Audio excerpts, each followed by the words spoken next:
February 28, 1991, 8 a.m. Eastern Standard Time.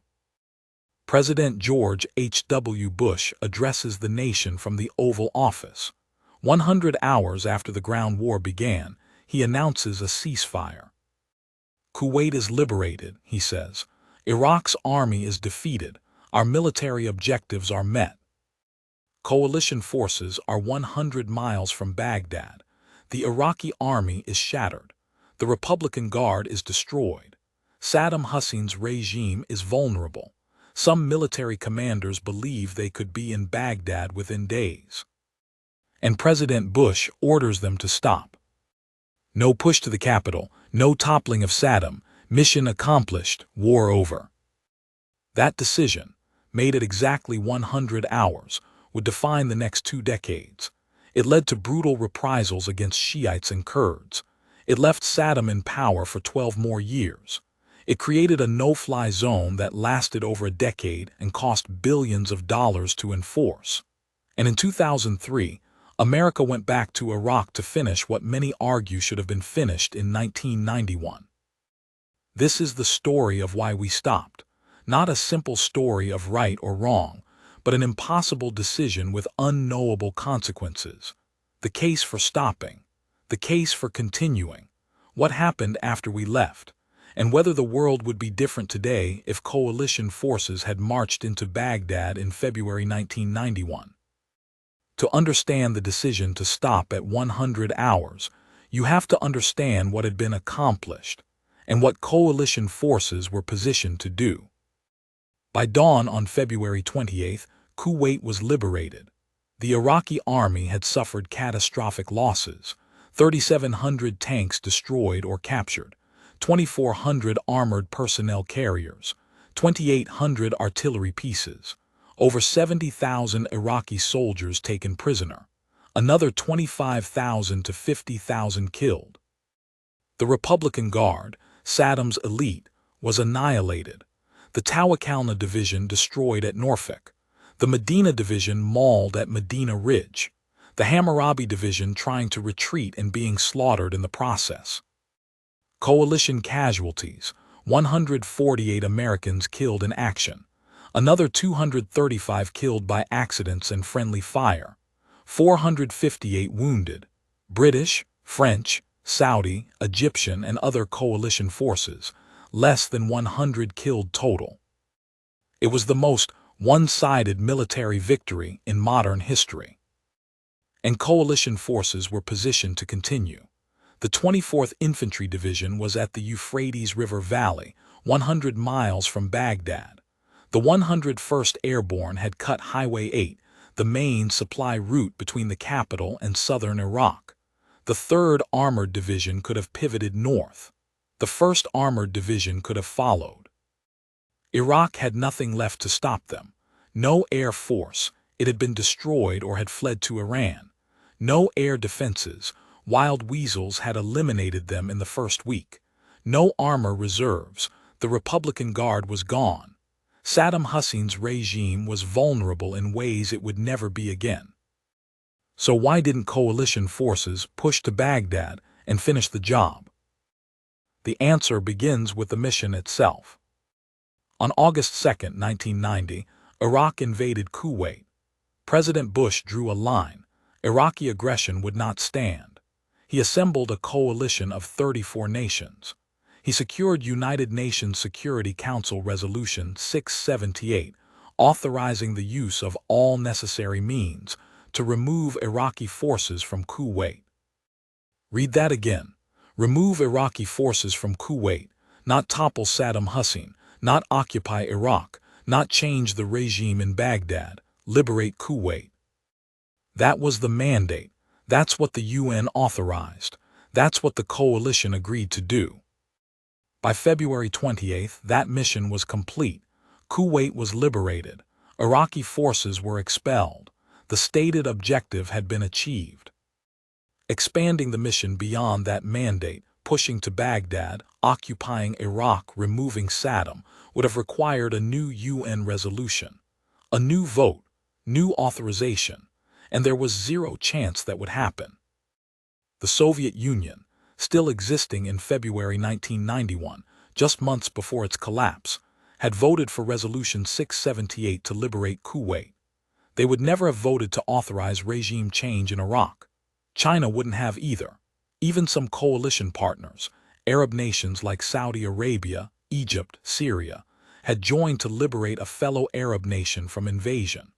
They hadn't signed up to occupy Iraq or install a new government in Baghdad. Secretary of State James Baker made this clear in later interviews. We had a UN mandate to kick Iraq out of Kuwait.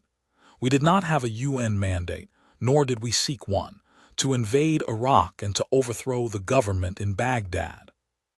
Expanding the mission would have fractured the coalition.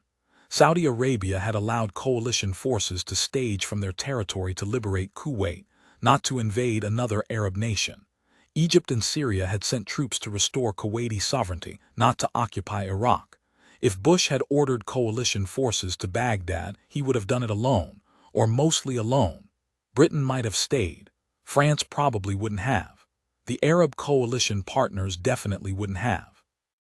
And fighting without Arab partners would have transformed the war from a multinational effort to liberate Kuwait into an American invasion of an Arab nation. The optics would have been disastrous. The political fallout catastrophic. Colin Powell, chairman of the Joint Chiefs, put it simply, "We had done the job we had been asked to do." But there's another reason Bush stopped at 100 hours. A reason that's harder to discuss but was front and center in 1991, Vietnam. The American military in 1991 was an all-volunteer force that had spent 15 years recovering from Vietnam, rebuilding doctrine, restoring morale, training for a different kind of war. Desert Storm was supposed to prove that Vietnam was over, that America could win decisively, quickly, with minimal casualties. 100 hours, that's how long the ground war lasted. Clean, decisive, overwhelming victory. Pushing to Baghdad would have changed that narrative, taking a city of 4 million people, urban combat, house-to-house fighting, Iraqi civilians caught in the crossfire, American soldiers occupying an Arab capital, guerrilla resistance, insurgency. How many Americans would die taking Baghdad? Thousands, tens of thousands, and how long would occupation last? Months, years, a decade. James Baker, Bush's Secretary of State, later said the administration feared American soldiers dying in another Vietnam. Colin Powell wanted a rapid victory and a swift exit. Anything else, he said, was a potential snare. The entire strategy, the left hook, the deception, the overwhelming force, was designed to win fast and get out. Mission accomplished. Troops home. Avoid the quagmire. Don't repeat the mistakes of Vietnam. So when the 100-hour mark arrived, exactly 100 hours since the ground war began, Bush declared victory and ordered a ceasefire. The symbolism was perfect. 100 hours, clean, decisive, historic. But there was one more factor, one that Bush himself articulated in his later memoir with National Security Advisor Brent Scowcroft. If coalition forces had pushed to Baghdad and overthrown Saddam Hussein, what came next? Who governs Iraq? Coalition forces, an American military governor. For how long? Until Iraq has a stable government. How do you create a stable government in a country with no democratic tradition, deep ethnic and religious divisions, and decades of brutal dictatorship? Iraq in 1991 was divided along sectarian and ethnic lines. 60% of the population was Shiite Arab, concentrated in the south. 20% was Sunni Arab, the minority that had controlled the country under Saddam and previous regimes. 20% was Kurdish, concentrated in the north, with their own language and long-standing separatist movement. Those divisions had been held together by force, Saddam's brutal repression. If you removed Saddam, what filled the vacuum? Bush and Scowcroft wrote, "We would have been forced to occupy Baghdad and, in effect, rule Iraq. The coalition would instantly have collapsed. the Arabs deserting it in anger and other allies pulling out as well. Going in and occupying Iraq, thus unilaterally exceeding the UN's mandate, would have destroyed the precedent of international response to aggression we hope to establish. Had we gone the invasion route, the U.S. could conceivably still be an occupying power in a bitterly hostile land. That last sentence is haunting.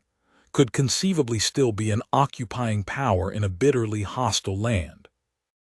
Bush wrote that in 1998, 5 years before his son, President George W. Bush, invaded Iraq in 2003, 12 years before American troops finally withdrew in 2011, after nearly 9 years of occupation, over 4,000 American deaths, tens of thousands wounded, and a cost exceeding $2 trillion.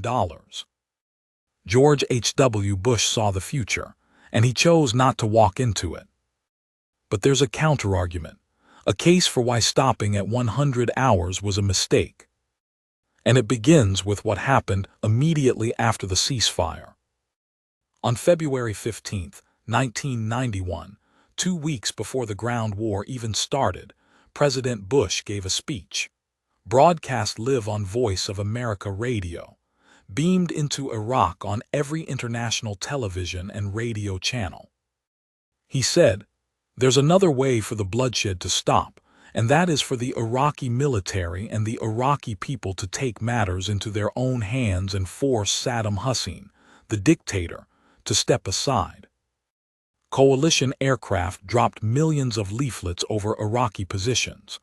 "Fill the streets and alleys and bring down Saddam Hussein and his aides," they read. The message was clear: rise up, overthrow Saddam, and the coalition will support you. And they did.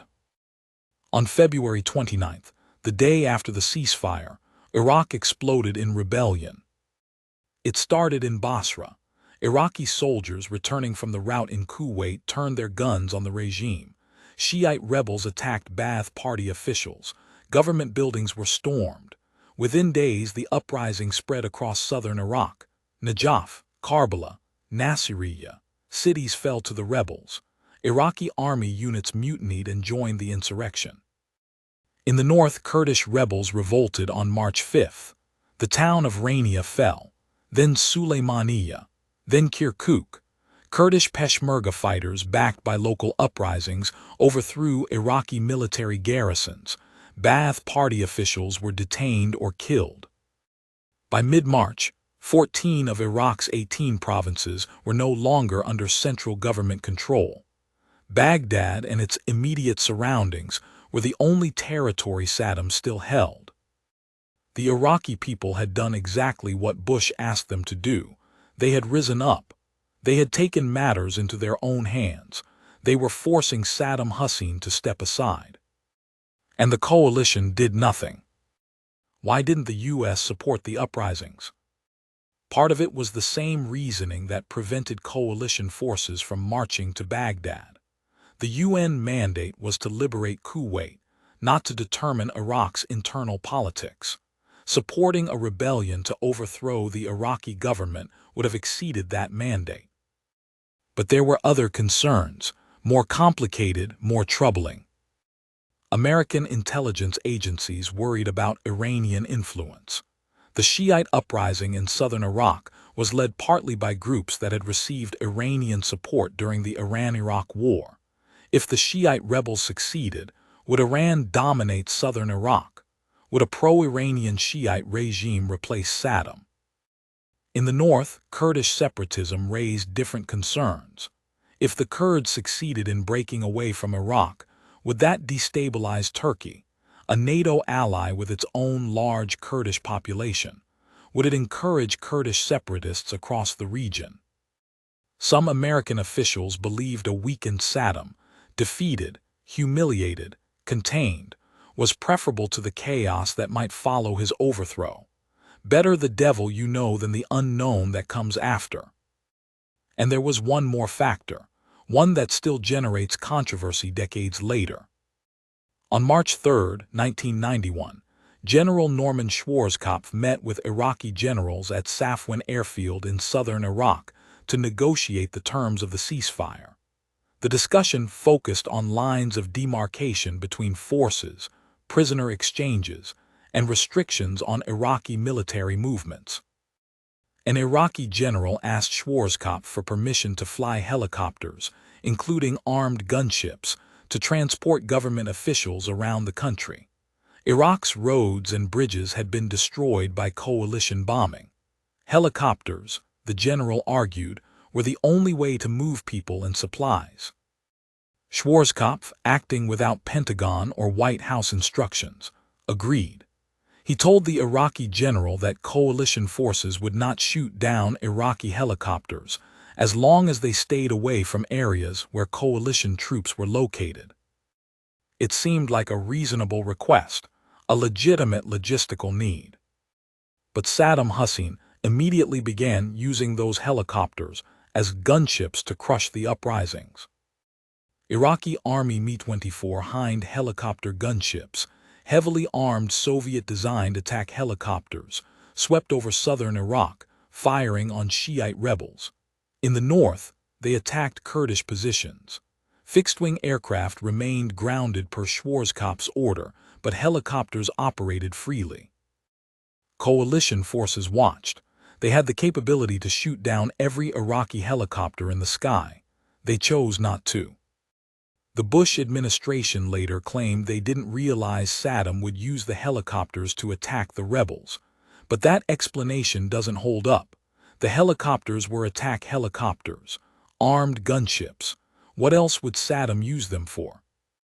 Ambassador Arthur Hughes, Deputy Assistant Secretary of Defense for Near East and South Asia, later described a meeting with Colin Powell where he and Ambassador Skip Name argued passionately against allowing the helicopters to operate.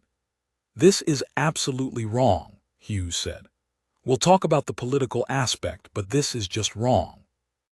But by then the decision had been made. The helicopters flew, and the uprisings were crushed. The reprisals were brutal. In Basra, Iraqi forces executed suspected rebels in the streets. Mass graves would later reveal thousands of bodies. In Najaf and Karbala, Shiite holy cities, Ba'ath Party loyalists and Republican Guard units massacred civilians. Estimates vary, but tens of thousands of Shiites were killed in the suppression of the southern uprising. In the north, Kurdish rebels held out longer, but by early April, Iraqi forces had retaken most Kurdish cities. Saddam's troops enacted revenge, executions, torture, destruction of villages. Over 1 million Kurds fled into the mountains along the Turkish and Iranian borders. It was one of the largest refugee crises in modern history. Families trapped in mountain passes, winter conditions, starvation, disease. Thousands died. The images were horrific. CNN broadcast footage of Kurdish refugees fleeing Iraqi forces, children dying in their mothers' arms. Families huddled in makeshift camps with no food, no water, no shelter. The international community finally reacted. In mid-April 1991, the United States, Britain, and France established a no-fly zone above the 36th parallel in northern Iraq. Operation Provide Comfort. Coalition aircraft would patrol Iraqi airspace and prevent Saddam's forces from attacking Kurdish civilians. A second no-fly zone was established over southern Iraq in August 1992 to protect Shiites in the south. Those no-fly zones would remain in place for 12 years. Coalition aircraft flew over 100,000 sorties enforcing them. The cost to the United States alone exceeded tens of billions of dollars. Iraqi air defense systems occasionally engaged coalition aircraft. Iraqi fighters probed the zones. Coalition forces responded with strikes on Iraqi military installations. It was a permanent, low-level conflict, not quite war, not quite peace, a frozen stalemate that lasted until 2003. And Saddam Hussein remained in power through all of it. So was stopping at 100 hours the right decision? The people who made that decision, Bush, Powell, Schwarzkopf, Baker, all defended it. They argued that expanding the mission beyond liberating Kuwait would have fractured the coalition, exceeded the UN mandate, and trapped the United States in an endless occupation. They were right about that, all of it. But critics argue that stopping created different problems. Problems that festered for 12 years and ultimately led to another war. Saddam Hussein, humiliated and defeated, clung to power. He crushed the uprisings. He rebuilt his military, not to the strength it had before Desert Storm, but enough to threaten his neighbors and his own people. He defied UN sanctions. He obstructed weapons inspectors. He played cat-and-mouse games with international monitors. The sanctions imposed after the Gulf War devastated Iraq's civilian population. Estimates vary widely, but hundreds of thousands of Iraqi civilians, many of them children, died from malnutrition, disease, and lack of medical supplies during the 1990s. The sanctions were intended to pressure Saddam into compliance with UN resolutions. Instead, they impoverished the Iraqi people while Saddam's regime remained entrenched. In the United States, neoconservative thinkers began arguing that leaving Saddam in power in 1991 had been a strategic mistake, that the job should have been finished, that Saddam's continued rule destabilized the region and threatened American interests. One of those voices was Dick Cheney, who, as Secretary of Defense in 1991, had supported the decision to stop at 100 hours. But by 2001, Cheney was vice president under George W. Bush, and his position had changed. After the September 11, 2001 attacks, the Bush administration began making the case for invading Iraq, removing Saddam Hussein, preventing him from developing weapons of mass destruction, bringing democracy to the Middle East. On March 20, 2003, 12 years after the Gulf War ceasefire, American forces invaded Iraq again. This time there was no international coalition, no UN mandate. Britain participated. Most other nations didn't. The invasion was overwhelmingly American. And everything George H.W. Bush had feared in 1991 came true. Coalition forces reached Baghdad in 3 weeks. Saddam's regime collapsed. The statue of Saddam in Firdos Square was toppled on April 9, 2003, in an image broadcast around the world. But taking Baghdad wasn't the end. It was the beginning. American forces found themselves occupying a country of 25 million people, a country with deep sectarian divisions, a country with no functioning government, no police force, no infrastructure, a country where decades of brutal dictatorship had left no civil society, no democratic institutions, no tradition of peaceful political transition. The Coalition Provisional Authority tried to govern Iraq. It disbanded the Iraqi army, putting hundreds of thousands of armed, unemployed men into the streets. It banned Th Party members from government positions, eliminating anyone with experience running the country. And Iraq descended into chaos.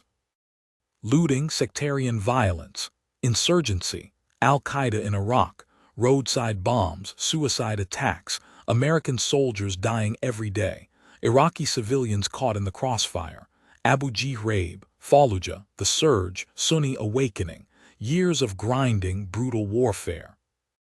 American troops finally withdrew in December 2011, 9 years of occupation, 4,492 American soldiers killed, 32,000 wounded, Iraqi civilian deaths estimated between 100,000 and 500,000, depending on the source. Cost to the United States, over $2 trillion. And Iraq remained unstable. Sectarian divisions deepened. The government in Baghdad struggled. ISIS, the Islamic State, emerged from the remnants of Al-Qaeda in Iraq and seized control of large portions of the country in 2014. George H.W. Bush's words from 1998 could conceivably still be an occupying power in a bitterly hostile land, had proven prophetic. So what's the answer? Was stopping at 100 hours the right decision? There isn't one, not a simple one.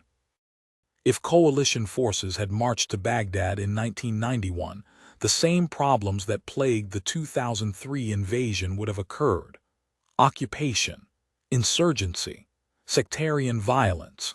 The difference would have been timing and context, but the fundamental challenges of governing post-Saddam Iraq would have remained. But stopping at 100 hours and allowing Saddam to crush the uprisings created its own set of problems. 12 years of sanctions, 12 years of no-fly zones, 12 years of Saddam Hussein terrorizing his own people, and ultimately, another war. Maybe the real mistake wasn't stopping at Baghdad. Maybe it was encouraging the uprisings without committing to support them. President Bush called on the Iraqi people to rise up, and then watched as Saddam slaughtered them. That's the decision that haunts the Gulf War's legacy. Ambassador Arthur Hughes put it bluntly: American policy toward the uprisings was absolutely wrong. The soldiers who fought in Desert Storm didn't make these decisions. They completed their mission. They liberated Kuwait. They destroyed the Iraqi army. They did it in 100 hours with minimal casualties. They executed the mission they were given perfectly. The politicians and policymakers made the strategic decisions, and those decisions had consequences that echoed for decades. George H.W. Bush died in November 2018. His decision to stop at 100 hours remains one of the most debated choices in American military history. Would Iraq be stable today if coalition forces had gone to Baghdad in 1991? Would hundreds of thousands of lives have been saved? Would the Middle East be more peaceful? We'll never know, because history doesn't offer do-overs, it only offers lessons. And the lesson of 1991 is this: winning the war is the easy part. What comes after peace, stability, governance, that's the hard part. And sometimes there are no good options, only choices between different kinds of tragedy. If you served in Desert Storm or have thoughts on the decision to stop at Baghdad, share them in the comments.